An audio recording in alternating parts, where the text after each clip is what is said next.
әдемі жасаған екен. Бүкіл қалаларды көрсетіпті. Жақсы идея екен негізі. Артында не бар екен көрейік. Артқы жағына да қалдырмаған екен ештеме. Қалдырған екен.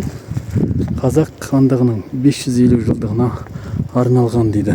1465-2015 жыл жасалынған дүние екен ғой. Жерді айналмай-ақ қойын.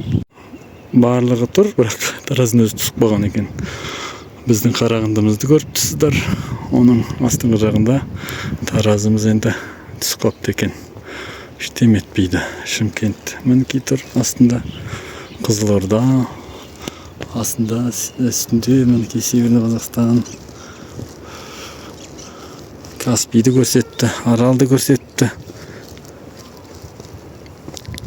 Балқашымыз көрініп тұр. Өскемен, Павлодар бәрі көрініп тұр. Тамаша.